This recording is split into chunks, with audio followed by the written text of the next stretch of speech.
Stu Small and Scott Adkins, two Eastern film fans. Thank you very much for joining us today. Thank you for having us. Thank you. It's a pleasure. Avengement, well, I just want to come straight to it because it's that good. It hit me like a ton of bricks. Jesse, again, has brought something a bit special, a bit different.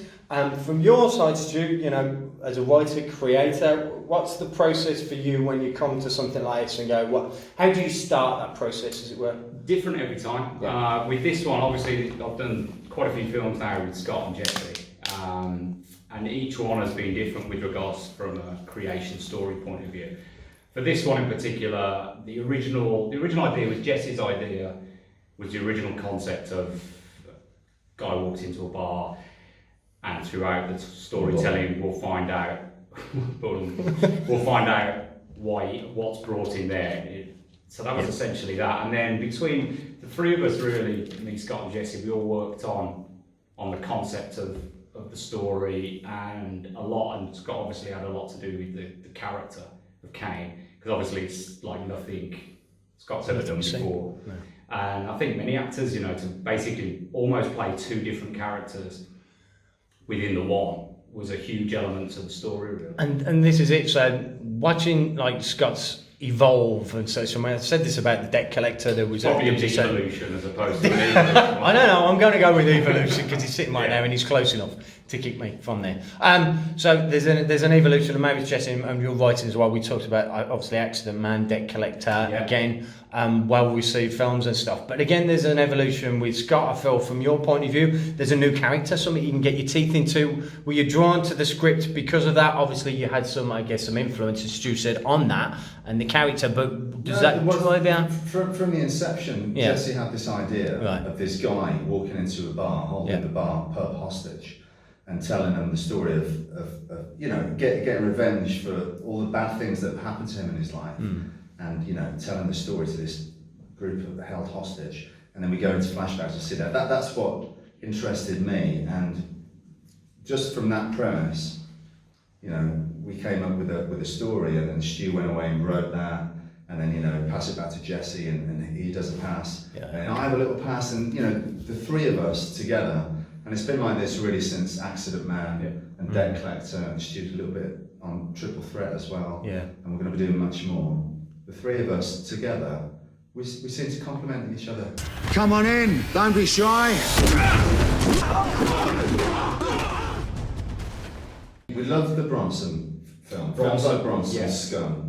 Chocolate. Yeah. That was definitely a huge especially I love it because it is so English. Yeah. And me and him, we are very English. We're very proud to be English. And, you know, sales companies and the producer, who's Israeli guy, you know, they're a bit put off by it, or don't make it too English. Exactly. But we really it stamped on it, and that's why I want it to do so well.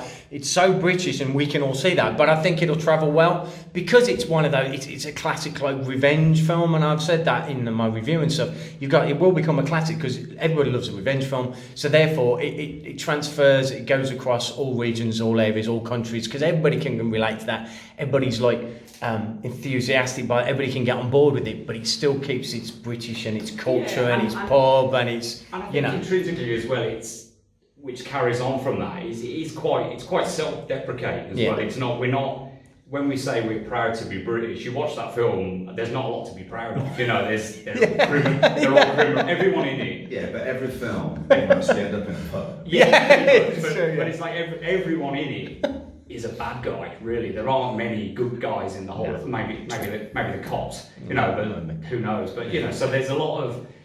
We're not flying a flag sort of thing, but it's sort of embracing our characters, our culture, and how we've put our whatever thought we've got, we put it forward, and that's what we've got.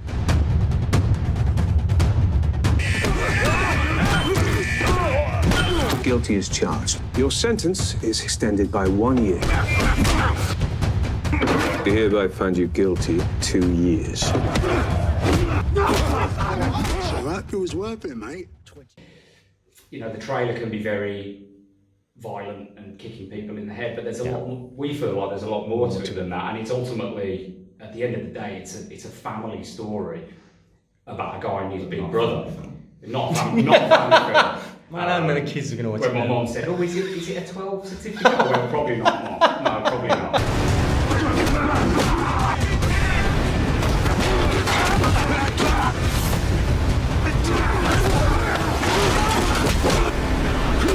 It's not enough for me these days to just do an action film and make it all about the fights. Exactly. The story's pointless. And Yeah. I mean, I did a lot of those in the past where the film would succeed on the action alone. Yeah. But now I'm not interested in that anymore. I'm interested in the story and I'm interested in playing different characters. Yeah. But mostly I'm interested in telling good stories. So what I'm most proud of with this film is showing the trajectory of the character from, I mean, when you first meet him, he's like this monster. And then we flash back to see who he was before this whole thing started. And the trajectory of his character is quite believable. Yeah. You know, to go from here. And it's quite different as well. He starts off very different to how he ends up. And I'm most proud of that because, that's not easy to do. And I took his voice a little bit higher when he was younger. And Kane, as he is fully formed as the monster, he had a much gruffer voice. It was funny because we started with the prison first. And I was screaming a lot. And I found that I wrecked my voice. And it got very gravelly and stuff. And when we came to shoot in the pub, I had a couple of days off and my voice had healed. And I realised it didn't sound like the way Kane had been sounding for a bit. So I was upstairs in the room just going, screaming. Trying to get my voice away. People just thought it was insane. Method acting. But there you go, that's what I needed to do. To get that voice back to what Kane was. We've hinted on there's going to be more from the trio, which I can't wait for. I presume you're just busy writing it and this, we're going to expect something more, something different again. Is there any hints on what that could be from, what we can expect from the trio in the future? Well, we're working between the three of us. There's a few. Accident Man 2. Oh yes, go on. Yeah.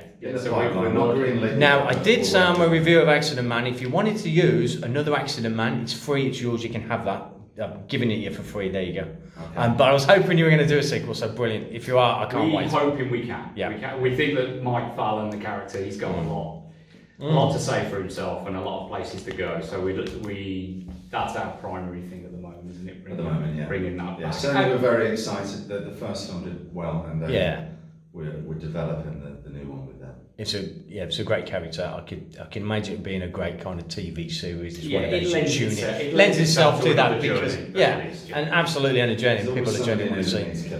Exactly, always. There's a few in the model. And we've got a few other things in the pipeline, but nothing too concrete yet. So. Okay, sounds good.